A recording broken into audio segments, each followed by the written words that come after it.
Good morning. It's good to see all of you. Welcome to Grace St. Luke's and the Rector's Forum. Delighted and honored that each and every one of you are here, and we are, of course, as a Episcopal Church, honored, delighted to have our great friend, Micah Greenstein, with us. He is the senior rabbi at Temple Israel here in Memphis, a title that he has had since 2000.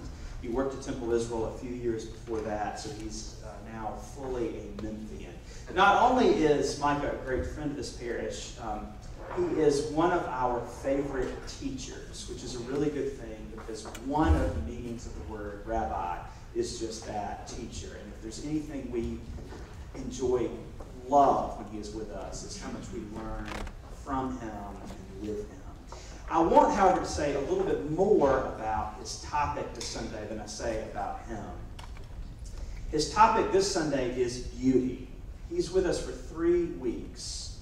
Last Sunday he talked about truth, this Sunday beauty, and next Sunday, last but not least on Mother's Day, goodness. These are the 3 transcendentals. They fascinated ancient philosophers, but they also fascinate us in our own way. And I want to hone in on that topic of beauty. It's something that we think about more often than we realize. And I want to tell you how I often find myself thinking about it. We have a preschool through 8th grade school here with about 600 students, co-ed.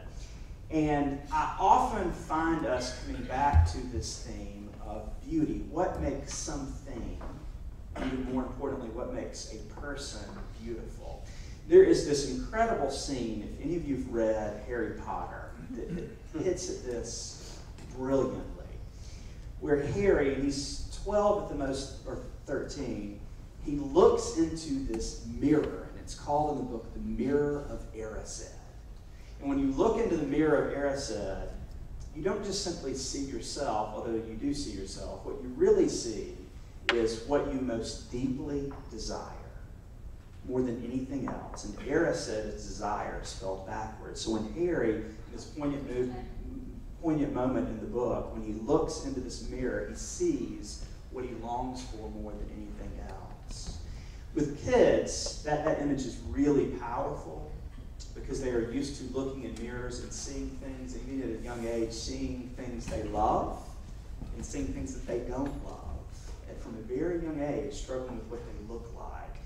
And so I come back to this theme again and again and again with our kids, that God made you just as you are, and each and every one of you are stunningly beautiful.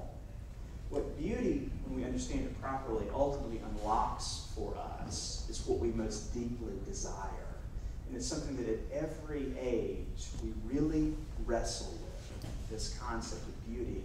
And it often takes us very close to the heart of who God is for all of us. And I cannot imagine anyone that I would rather have discuss this topic with us than Micah Greenstein. Please make him feel warmly welcome.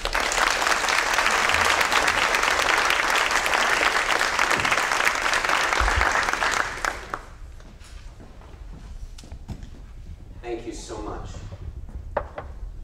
Richard is someone who not only Catherine Bush, but Rabbi Greenstein likes being the assistant to. And everyone else on your clergy team. He really inspires me as not just a friend, but as a religious leader. Beauty is truth, and truth beauty. That is all ye know on earth and all ye need to know, Keats said. But it's also been said that the central problem and theme of Jesus' faith, Judaism, the central problem and theme of Judaism is not beauty, but goodness. Our final subject next Sunday.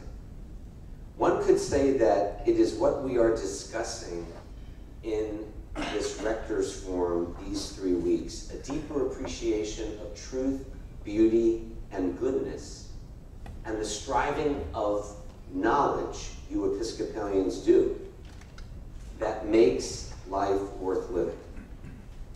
But as with our subject of truth last week, what exactly do we mean by beauty? I agree wholeheartedly with what our rector just said, that beauty is inner. But do we mean the physical too?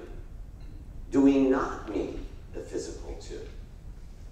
Tale as old as time, Belle begins to feel guilty about breaking her promise to the beast and uses the mirror to see him back at the castle. She's horrified to discover that the beast is lying half dead from heartbreak near the rose bushes her father had stolen from, and she immediately, you'll recall, uses the ring to return to the beast. She weeps over the beast, saying that she loves him. And when Belle's tears strike him, what is the beast transformed into? The handsome prince from Belle's dreams. The prince informs her that long ago a fairy turned him into a hideous beast after he refused to let her in from the rain, and that only by finding true love, despite his ugliness, could the curse be broken. He and Belle are married, and they live happily ever after together. When I saw Beauty and the Beast in Hebrew in Israel, I found it interesting. It's called Hayafa v'Hachaya. That's how we say beauty in biblical Hebrew. Yofi, the beautiful. Even that play at the Orpheum is about a beast who is really a handsome prince. Spinoza, the 17th century Jewish philosopher from Holland, said that desire is the essence of man. But is desire about just the inner? Is it not about sexuality? Or is it about identity? Is beauty about desire? When we read about modern religious thought and consider the source, most of the writers are like me in that they're heterosexual males writing about women, admittedly often chauvinistically and almost always judgmentally when it comes to beauty. Sticking with your Rector's Forum theme of religion and culture, one of the great social critics and stylists of the German language at the turn of the 20th century, a Jewish Austrian by the name of Karl Kraus, he flipped that notion on its head, saying, and I quote, "A woman who cannot be ugly is not beautiful." The great 20th century American Jewish humorist, writer, and entertainer Sam Levinson used his wit to teach how Jewish tradition has always placed values and next week's subject, goodness, over everything else, including beauty. And if I were here in the presence of these 600 children your rector spoke of, this is what I teach our children at my GSL called Temple Israel. Levinson wrote his daughter the following letter: "My darling daughter, please take these time-tested beauty hints to heart." There are 5 of them. Number 1, for attractive lips, speak words of kindness. For lovely eyes, seek out the good in people. For a slim figure, share your food with the hungry. For beautiful hair, let a child run fingers through it once a day. For poise, walk with the knowledge that you will never walk alone. Our Catholic friends, unlike Protestants and Jews, consider the Apocrypha part of the canon. And if you look in the Apocrypha, the wisdom of Ben Sirach, 2nd century BCE, I think in your tradition it's called the church book. It reads, and I quote, "Give no one praise for their beauty, think less of no one for their appearance. Give no one praise for their beauty, think less of no one for their appearance. Nice sermon, Rabbi, but really? I mean, I could also quote you the Talmud, codified around 400 to 500 CE, AD. The Talmud asked rhetorically, who is rich? One who is beautiful in deeds. That's a great sermon too. But beauty and the physical are associated, at least in this lifetime, if we're honest about it. And some figures in my religious tradition have been honest about it. Said Rav Avram Pam, and I quote, beauty is like the digit 0. Alone, it is nothing. But if other numbers, the values of good character, are placed in front of it, it increases their value tenfold. I said before, as Spinoza said, that desire is the essence of man. Sexuality is about desire. Gender is about identity. Is beauty related to both, or is it something else? We know now from the famous Bruce Jenner story that Jenner, a masculine man on the outside, is for all intents and purposes a woman on the inside. Sexually, he only desires women, not men, but now he desires to look like a physically beautiful woman on the outside to match what he feels on the inside. If you're confused, we all are. While we have not had a female president of the United States, the state of Israel elected long ago its first female prime minister, the Russian-born Golda Meir, who emigrated to Milwaukee and then moved back to Israel, Palestine, when she was 23. Listen to what Golda Meir says about beauty. Quote, I was never a beauty. There was a time when I was sorry about that, when I was old enough to understand the importance of it, and I overheard people referring to the word beauty. Looking in any mirror, I realized physical beauty was something that I was never going to have. Then I found what I wanted to do in my life, and being called a beauty never had any importance. It was only much later that I realized that not being physically beautiful was a blessing in disguise. It forced me to develop my inner resources. I came to realize that women who cannot lean on their beauty and need to make something on their own have the advantage. End of quote.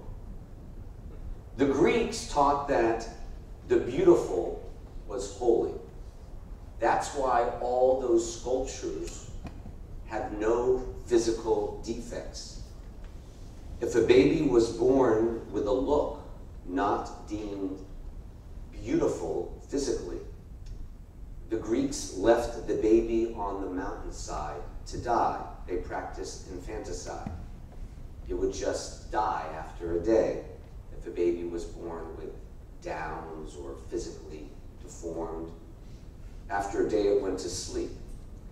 This was widespread in ancient Greece. Judaism never got along well with the Greeks or the Romans, because for the Jew, the beautiful wasn't holy. The holy was beautiful. And that is why the holiness of a child with a deformity was considered by the sages of Judaism to be as much a vessel of the divine image as Moses or any other human being, any person ever was. There's as much divinity. God incarnates himself in that deformed child as much as Moses, according to Judaism. In Midrash Rabbah, I've spoken before about Midrash from the 5th to 10th century in what is now Israel, a work of the early rabbis. It says, and I quote, "I am the vessel, you, God, are the master.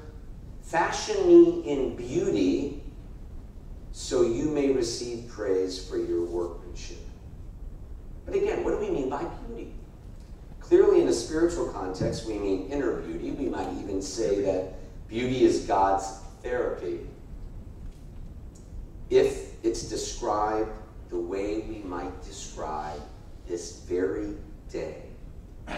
Beauty is God's therapy if it's described the way we might describe today.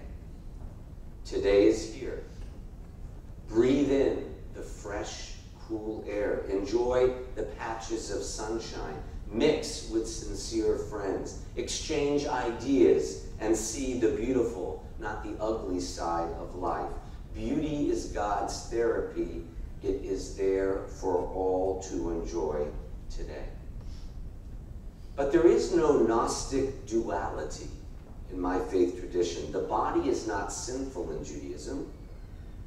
And while love in Judaism is never the result of sex, sex is one result of mature love in a committed relationship and is even called beautiful. The Talmud even says, and this is verbatim, that 3 things afford a foretaste in miniature, a taste of the world to come. The Sabbath, sexual intercourse, and a sunny day. So everybody who attends Sabbath services today and walks outside is at least 2 for 3.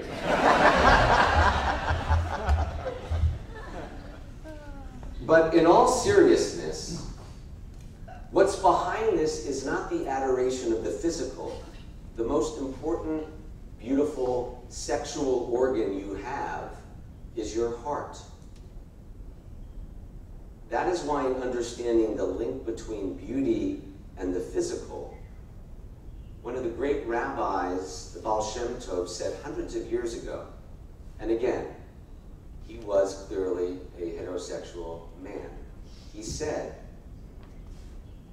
that if the image of a beautiful woman, and he used the word beauty, if the image of a beautiful woman or any lovely thing comes suddenly to mind, let that man say to himself, the source of such beauty must be the divine force which envelops the universe. So why be attracted to only one part? Better be drawn to the capital A-L-L. Now, we've talked a lot over the weeks and years about how the search in our sacred scripture is not for the literal, it's for the eternal. Because literalists mistranslate their own scriptures. So if I were to tell you Proverbs 31, you know that one, a woman is of valor, who can find, she's more precious than fine rubies, her husband trusts in her and so he lacks nothing, she does him good, never bad, all the days of her life. You'll remember later on in Proverbs 31, her children declare her happy, her husband praise her. Many women have done well, but you surpass them all. And then the verse that everybody quotes, grace is deceptive, and beauty is, and often in English, it's translated vain. Beauty is vain. It's not really a good translation of the Hebrew word hevel. The word hevel means illusory. It's fleeting. Beauty is fleeting. It's for her reverence of God that a woman is to be praised. Because these physical bodies, even if there is something called physical beauty, are illusory because they are ephemeral. Now I really want to rock your world, as my children would say, by telling you about one of the four most beautiful women in the world, according to the rabbis, in the book that we know, the book of Joshua. She's actually the prostitute who became the hero. And if you want to read more about her, my colleague and friend, Jeff Salkin, has written a great deal about her.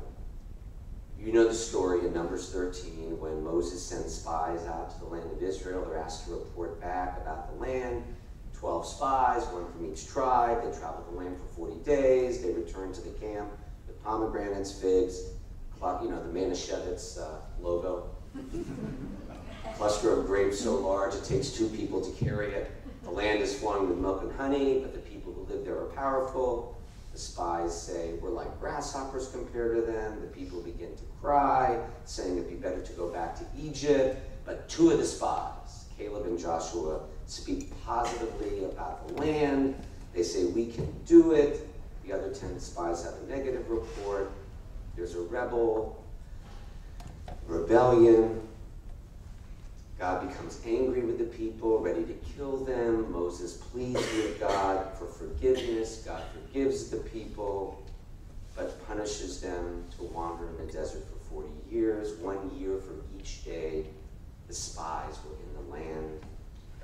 And of that generation, only the 2 who saw the positive, Joshua and Caleb, entered the land. That's the part that I learned in Sunday school, with the message being, it's how we respond to challenges, whether the land of Israel or recovering from a terrible loss. It depends a great deal on our attitude, how we view life and adjust.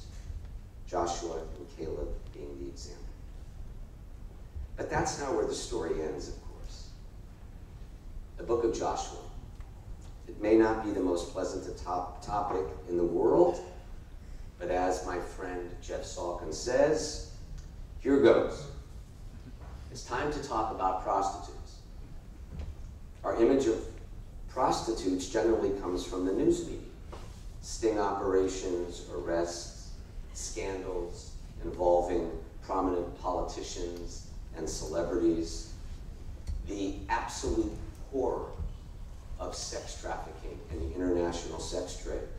The women on the street right now in Memphis, whose stories are so sad we don't even think about them because the reality they face is too painful.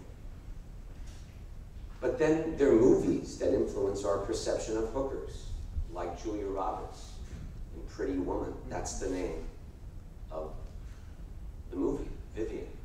She is the hooker with a heart of gold, the prostitute who is at heart a decent person, and it's popular because she is physically beautiful. So this prostitute named Rahab that you've heard about, Rahab in the original, it means broad, not like a woman who's abroad, but broad-minded. Stay with that. In Hebrew, the word rochav is width, like her name. Her soul is remarkably broad-minded. The breadth of her spirit makes her one of the Bible's great heroes. And we meet her after Joshua has dispatched his spies on the reconnaissance mission to scout out the land of Israel, just like Moses did. What's the first stop on their mission? It's a city you may have visited or seen on the way to Masada.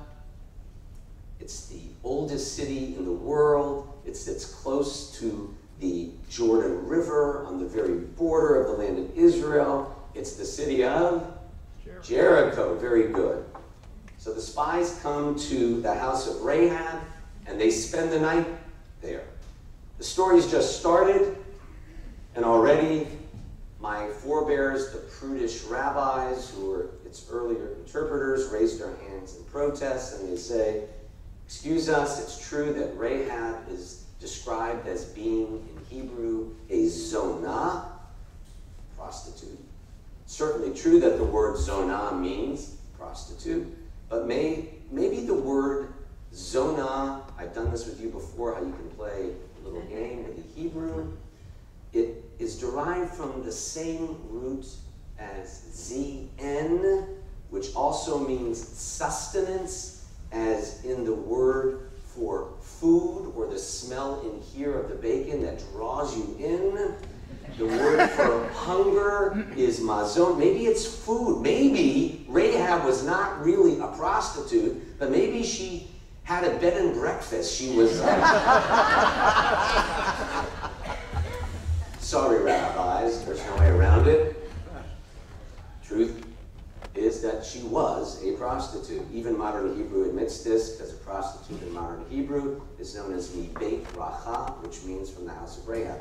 And the rabbis add in the Talmud that she was one of the 4 most beautiful women in the world. Who are the other 3?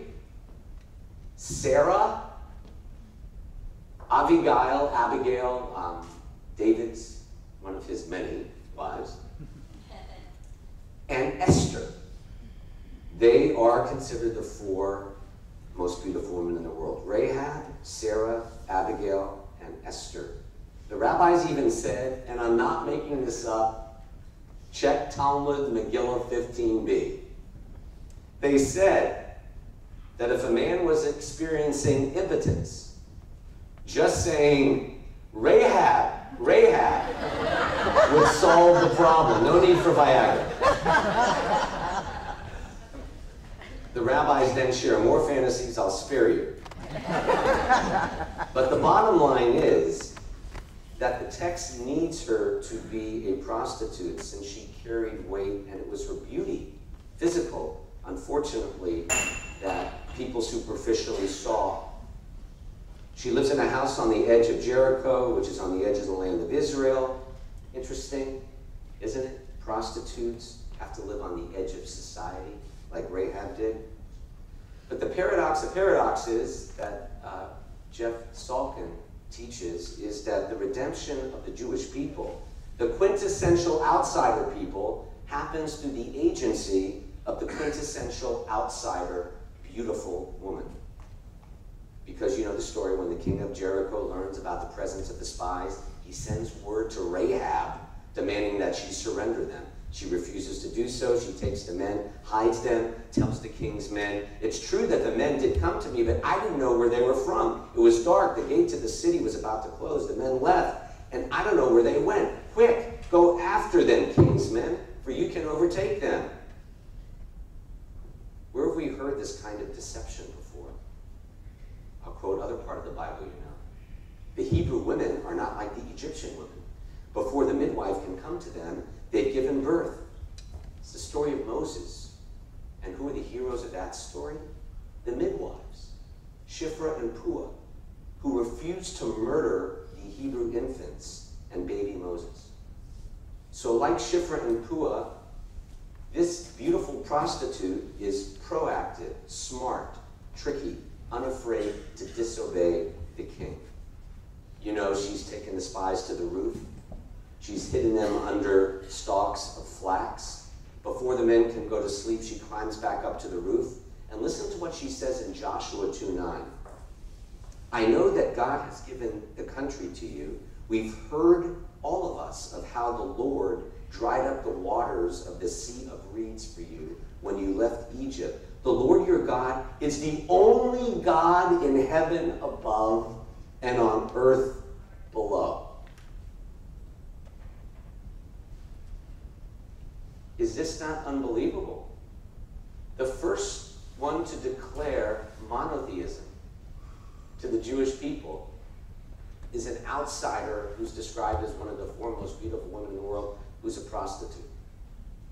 You never know where truth comes from. The spies tell Rahab to bring her entire family into her home. All she asks is that her family be spared, and to tie a cord of red thread in the window, a sign to the invading army to spare their lives. As the story unfolds, her family chooses to live with the Israelites who accept her into the family. What's the parallel? I know you're thinking of it. Passover. In the Exodus, it was the red blood on the doorposts of the Israelites that the angel of death skipped over. Here, it's Rahab's red thread that warded off the forces of death. It's probably the origin of the red thread that some Kabbalah devotees like Madonna wear around their wrist. When you go to Israel, they sell like red thread bracelets. It's like a good luck charm. Comes from Jewish mysticism. But as I talked last week, the word for the thread is the same word for hope. Tikva comes from the Israeli national anthem, the hope. And why not? Because with her incredible statement of faith, the Lord has given you this land. She comes to her understanding of God, not through meditating on the universe or through the experience of nature, but through her sense of God's presence in Jewish history. A Gentile prostitute in the Bible, called one of the four most beautiful women, bears witness to that history. My friend Jeff Salkin calls her the first Gentile Zionist. The first person in the Bible to discern God's role in Jewish history. She may have started her life as a prostitute, but she becomes the first woman to proclaim the will of God as expressed through Jewish history. And guess what my people don't know? Like at the service yesterday I led, we end every Sabbath service with what's called the adoration. And we sing these words. Ki Adonai hu Elohim b'shama. So everybody sings these words like a mantra, as you may do here. It's in every prayer book. They're Rahab's words. They chose her words of faith at the core of the concluding prayer, a most prominent place in our liturgy, which expresses hope for the coming of a more just and peaceful world. So we start with the one who the rabbi saw as the solution to their physical impotence.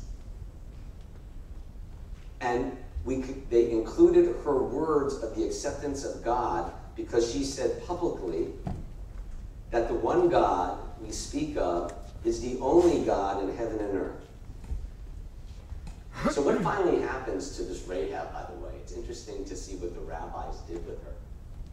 Of course, they said she converted to Judaism. They always do that. She didn't. But they say that she married Joshua because, I mean, if she was a prostitute, she couldn't stay a prostitute, right? And God willing, she didn't. And they say that she became the ancestress of 8 prophets, including Jeremiah.